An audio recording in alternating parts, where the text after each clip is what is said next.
Well, guys, my wife got a new bike. This is a 2015 FJ-09 that was left over here in this middle of 2016. And she'd been wanting this bike for quite a while, and we really just went to a demo day for her to test ride it and confirm that she wanted it. We weren't necessarily planning on buying one that particular day, well, partially because the dealer that had the test ride didn't show the red 2015, which is the color my wife wanted, in their inventory online. So we went out to Lincoln, Nebraska for the test ride from Ames, Iowa a couple weeks ago, and we did the test ride, and my wife was instantly in love with the bike compared to the Vulcan 750 she rode out there, my old bike that she'd been riding now for quite a while. And so then at the end of our first test ride, it started to rain. They actually cut the test ride short because it started drizzling. So we went inside the dealership, and lo and behold, they've got a red one sitting on the floor. So Audrey had ridden it long enough to know that it was her test ride had confirmed her inclination that this was the bike she wanted, and got it out of there for $8,900 on a brand new 2015 motorcycle. And you know, for the price, I can't complain. I won't be doing a full review today, but I'm going to go over some of the initial things I notice after owning this bike for 2 weeks. And granted, I have not been the one to put the majority of the miles on here so far, and I won't be. This is my wife's bike. But I've just ridden it around a little bit to, you know, experiment with it and see how it differs from my FJR. So I'm going to go on a quick little ride while my wife finishes cooking dinner, and just show this new bike off and talk about how it behaves. So if you're not familiar with it, this is the FJ-09, also known as the MT-09 Tracer in other countries, pretty much anywhere except North America. It is powered by an 847cc inline triple cross-plane engine, which I'll explain here in a moment. But you know, it's basically advertised as a 900, which, you know, even though it's 847, I believe. And so the cross-plane engine concept basically means that each piston has its own plane. Triple engines aren't super common, but if you think about a traditional inline four, most of them, there's two planes at any given time. You have two pistons up and two pistons down. On a cross-plane engine, it means that each plane is in its own plane. So a cross-plane inline four would have pistons all separated by 90 degrees. So in a traditional triple, you'd have two pistons up and one piston down, or one piston up and two pistons down. So what they mean by cross-plane triple is that each piston is 120 degrees out of phase from the others. And it's a lot. This engine is quite a bit of fun. It's mated to a 6-speed transmission via a chain, and then to the wheel via a chain drive. So that's obviously one thing that's different about this bike from the FJR, is that it's chain drive and the FJR is shaft drive. This bike is basically supposed to be a lighter weight or middleweight or whatever you call it sport touring bike.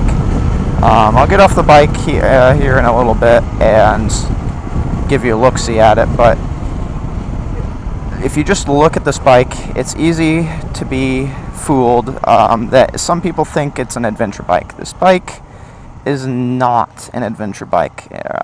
At least it's not set up to be an adventure bike from the factory. Now, you could perhaps make it that way, but you would have to make some modifications before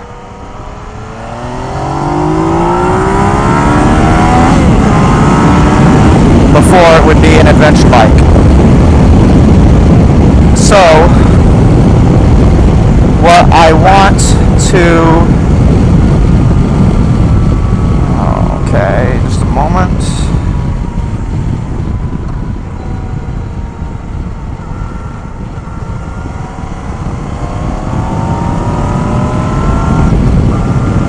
So, what I want to go through in this video is my immediate impressions of this bike before I forget them after we've owned it for a while. You know, I did my review on my FJ-09 after owning it for 10,000 miles. Well, you kind of forget some of your initial impressions. So this is an initial impression after owning this bike 2 weeks, and really, let's see, this bike after 2 weeks and riding it home from Lincoln was 200 miles to start with. It's got 778 miles at the moment, so we're still under the first 1,000 miles. I did the first oil change already myself. And so maybe I'm going to say I'm responsible for about 200 miles on this bike, and the rest are my wife. So here are my observations. It's got a 6-speed gearbox, one more than the 2015 FJ-09 or FJR, and at 70 mile an hour you can see that we're turning about 5 grand on the tach, or I don't know how well you can see the display on my camera, but it's turning about 5 grand at 70 mile an hour. And if I slow down to 60, we're just about 4,000. So basically in top gear you're trading about 1,000 revs for 10 miles an hour. So if I go up to 80, actually to get up to 6 grand I've got to go to 85-ish miles an hour is 6 grand. So, make of it what you will, I guess. This bike in many ways reminds me of the FJR, but in many ways it's very different. It's significantly lighter. This bike is extremely flickable. The seat height is higher than the FJR, but it is also a much narrower seat. So my wife is 5'5", and she barely gets her feet down even with her boots on this bike. But because this bike is so lightweight compared to the FJR, it's not a problem for her at all to balance it. She's down on the balls of her feet wearing riding boots, and she's not a beginner rider, and so that's not a problem for her. This bike is eating up this corner, by the way.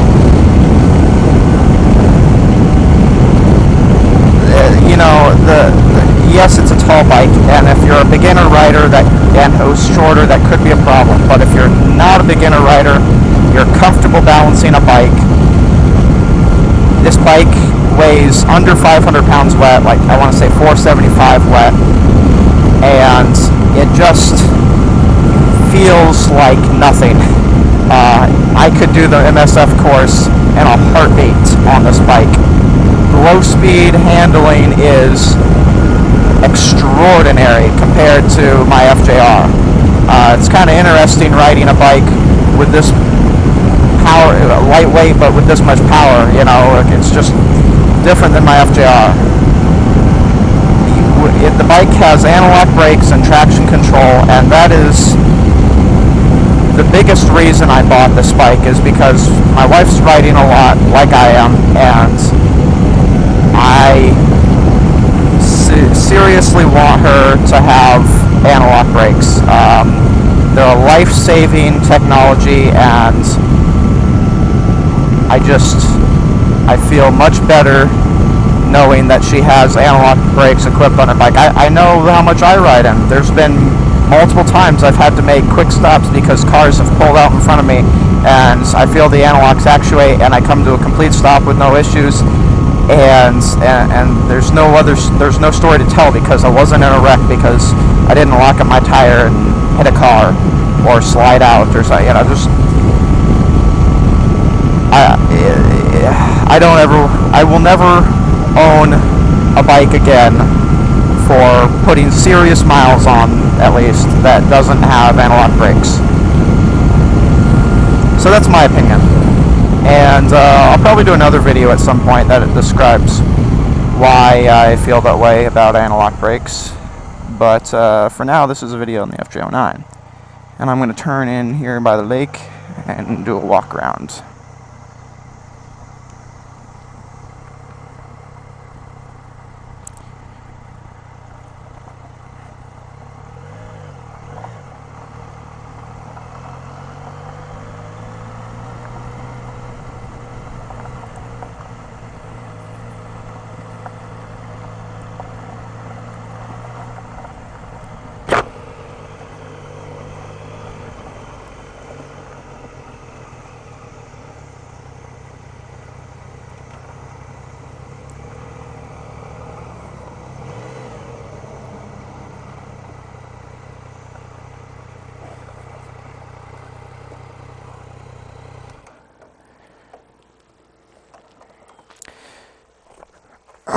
So here's the bike in all her glory.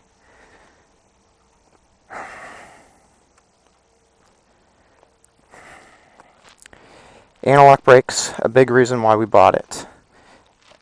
Obviously this bike was bought for my wife, so it had to be lightweight and easy for her to handle. At 5'5", with a decent amount of motorcycle riding experience under her belt, even though the seat height is taller than the FJR, getting the balls of her feet down on both sides is enough. She can balance the bike without trouble. Eventually, we will be adding FJR red luggage to this to match the bike. The other option I could do is add carbon fiber looking luggage, same. But anyway, one of those two. And the bike is great to ride. It's definitely wants to wheelie in first gear. Traction control prevents that, but if you turn that off, the front wheel will easily power wheelie in first gear, not to mention second or third. I found the rear suspension from the factory to be extremely rough. Also, the seat is very hard, harder than the FJR seat. The FJR seat may not be perfect. A lot of people end up getting aftermarket FJR seats, but it's not, for me at least, that bad. I've gone 10 hours, 12 hours on my FJR seat, and by the end of the ride, yeah, my butt hurts, but it's not been hurting enough at this point to justify a expensive new seat. This seat is very, very hard. It's very sporty. This bike being sport touring, the seat hardness is definitely more on the sporty side. This rear suspension, as it comes set up from the factory, is also very hard. We're riding it home on some 2-lane highway. The 2-lane highway that we were on had a lot of bumps in it. It was rattling my wife pretty bad. Now, the rear shock and the front forks are adjustable. I just turned the rear shock down so it's on the softest setting last night, and it made a difference. It's much better now. I don't want to say it's perfect, but it's a lot better. And maybe with a little bit more fine-tuning of the shock setting, both the preload and the dampening, maybe it'll be alright. It's to the point now where it's tolerable at least, and it's not a problem. So probably depends on the kind of riding you could do, but I would say if you're just a single rider with no bags and you're not going to be extremely sporty, you're going to want to lower the preload on the shock. I do not care for the stock Dunlop tires. that are on here, compared especially to the Michelin PR4 GTs I have on my FJR. The tread pattern, especially on this rear, just looks extremely basic. It's a cheap tire, is just what it is. It's a cheap motorcycle tire. It doesn't look like it's got a lot of tread. Probably won't last all that long. And I just don't care for it. But I'll wear it out, and when it's time, I'll put a set of Michelins on. So, you know, I'm sure Yamaha was trying to keep the price point down to sell new bikes, and putting a cheaper brand of tire on from the factory is one of the ways they do that. Your shock preload is adjustable right here. You have to have the tool that comes with the bike in the tool kit. I'll show that maybe in another video. There is no glove box like is on the FJR, but there is a power outlet, cigarette style, right here. So it has that. You can install Yamaha heated grips on this bike. That would be the exact same as the FJR. However, this does not have them installed, but if I wanted to ever install them, it would just be a plug and play installation. Install the grip heaters and they plug right into the ECU. Very simple to do. I think it's about $350 for the grip heaters, so maybe at some point we'll see how much my wife ends up wanting to ride once it starts getting colder. So install the grip heaters, and if you do that, then of the menu button, which would on the FJR cycle between your information, grip heaters, and cruise control, will show you your information and grip heaters. Without the grip heaters installed, the menu button doesn't do anything. Well, I guess it does, you know, if you hold it. You'd still hold it to get to your settings where you can change maintenance, trip time, unit, all that stuff. But let's see.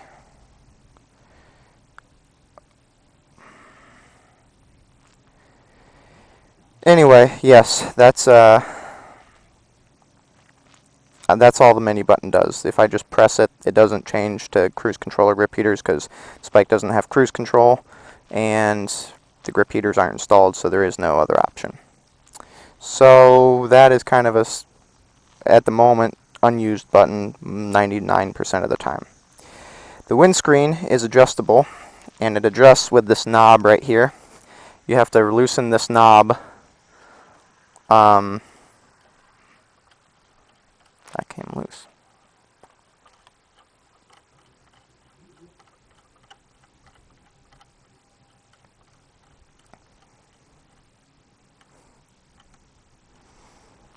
Not sure why that was loose. Anyway, I just tightened it up. It's in its upper position, the windscreen is. But if you loosen that knob on both sides, there are 3 positions that the windscreen will slide into. And it's got maybe 1.5 inches of travel. The windscreen on this is not an FJR-like windscreen. It's enough to keep the air off of your body to prevent fatigue, but the air when I'm traveling hits me about mid-helmet. So, you know, somewhere around my eye level. So the top of my head is in turbulent air.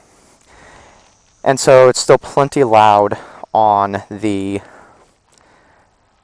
freeway, and you definitely want to wear earplugs if you're going to be riding it for any extended length of time.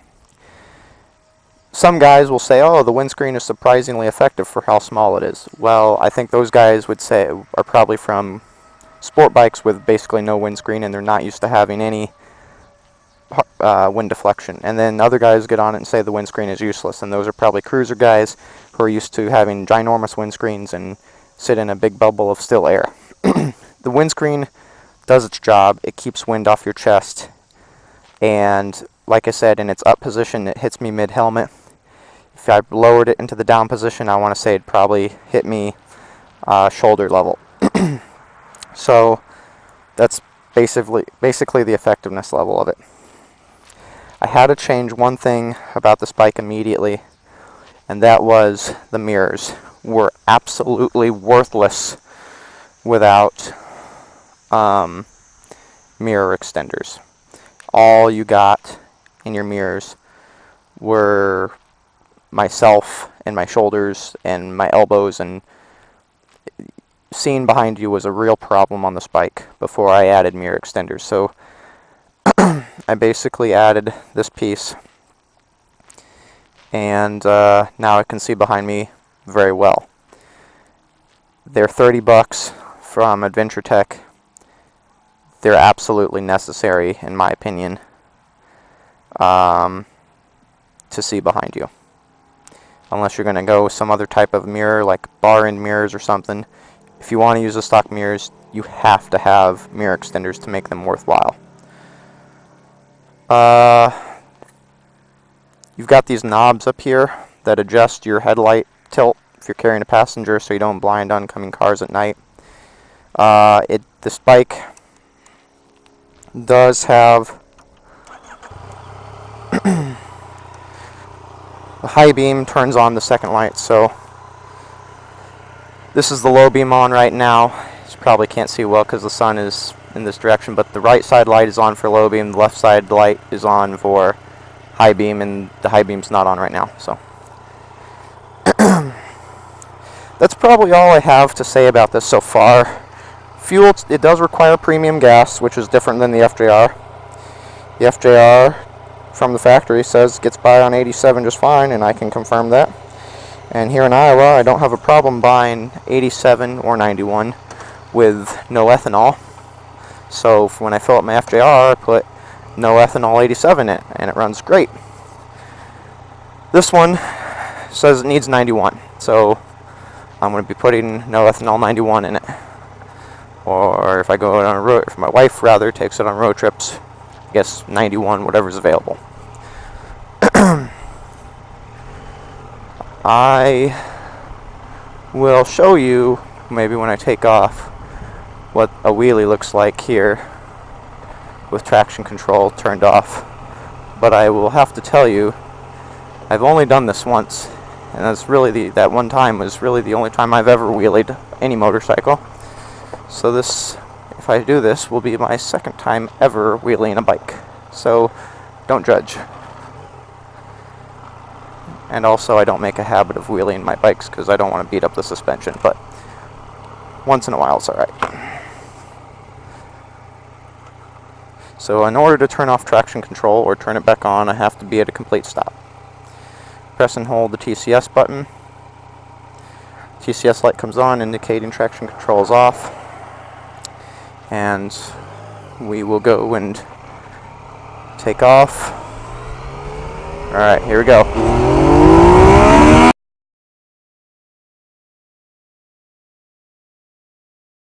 Whoa, buddy. Man, that thing comes up. Alright, that was a serious power wheeler. I don't know how far I was off the ground. It terrifies me, man. Oh, but it makes me smile. Never let my wife do that. Ever, ever, ever.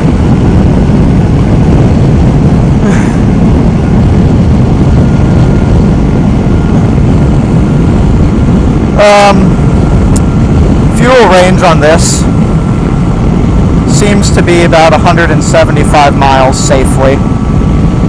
The fuel gauge is not nearly as accurate on here as the FJR. I'm going to say that's a cost-cutting measure from Yamaha. You know, this bike MSRP is $10,500. I said I paid $8,900.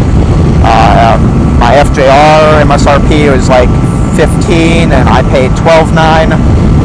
So, you know, it's a cheaper bike. You know, it's got cheaper features like chain drive and a smaller gas tank and things like that. But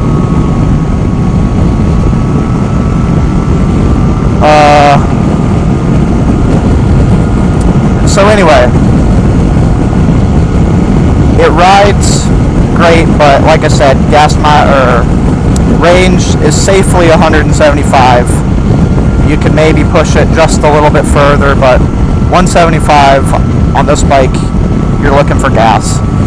The largest bar on the fuel display doesn't go away until you're over 100 miles. There's 111 miles on this tank, and the largest fuel bar has yet to go away. Probably it'll go away around 120, 30-ish miles. It'll drop, and then each bar after that is like you're below a half a tank at that point, and that's the best way I can describe it. Bike is extremely flickable, loves to turn, lean into this corner, handles with ease, plenty of power at 113 horses, and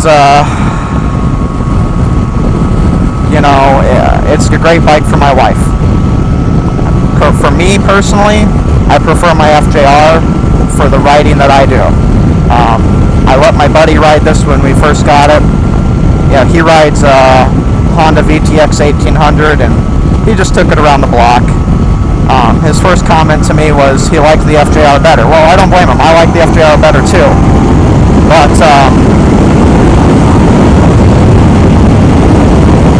I like the FJR better too, but for my wife at 5'5", and for anyone, regardless of height, who wants to do sport touring without the weight of an FJR, or get a new bike but not have quite as much room in their budget for an FJR, this is a pretty good compromise. In order to do long sport touring, you're going to want to add side saddlebags. You're definitely going to get an upgraded windscreen, but that's easy to upgrade, and I think you can get a bit bigger windscreen for in the neighborhood of 120 to 150 bucks. And what else? You got the mirror extenders, 30 bucks there. Definitely want those. That's probably all you really need to get going. Especially if you're comfortable with the suspension as it is, and like I said, once I loosened it up, it was fine. You might want a replacement seat if you're going to be putting miles on. Like I said, the stock seat is very, very hard. It's very sport tuned, so maybe you get a full replacement seat, maybe you get something like an Airhawk.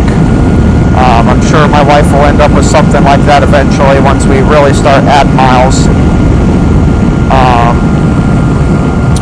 It's a pretty darn good bike for the price, and I don't think that there's really anything out there that can compete with all that this offers for the money. If you're looking at new bikes, find me a bike that offers over 100 horsepower on a relatively lightweight to medium weight frame with saddlebag carrying capacity,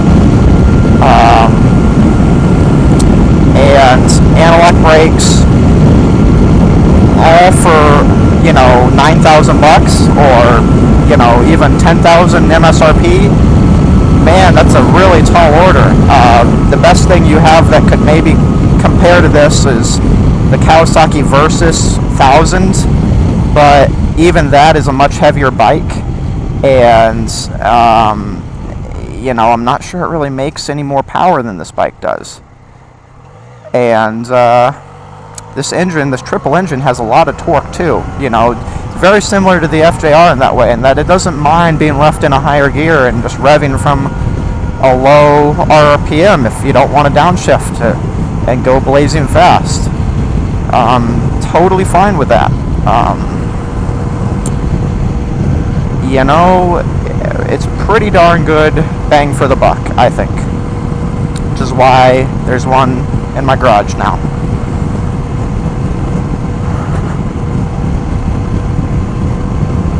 I don't know. I think I'm about out of things to say about it in the short time that I owned it. Oil change was pretty easy. Takes not a lot of oil in this little triple engine. Oil change intervals, according to Yamaha, are the same as the FJR, 4,000 miles. Lots of people will want to change it more often than that, and there's nothing wrong with that, but Certainly, you don't have to fret if you want to take this bike on a trip and not have to worry about changing the oil in between. I mean, so that's that. I don't know if there's anything more to say for right now, but I'm gonna be home soon and eat some dinner, hopefully, and my wife's gonna be like, "Why'd you take my bike out? You have your own." Seriously, the first time I rode this without asking, I got in trouble because I was told this was her bike and I wasn't allowed to ride it. I had my own. And that's true. I'm not going to be riding this one very much. This is her bike, but I've got to go out and do a video on it. Catch myself on video doing a power wheelie. Come on now. So, with that, I will see you guys later. Have a good one.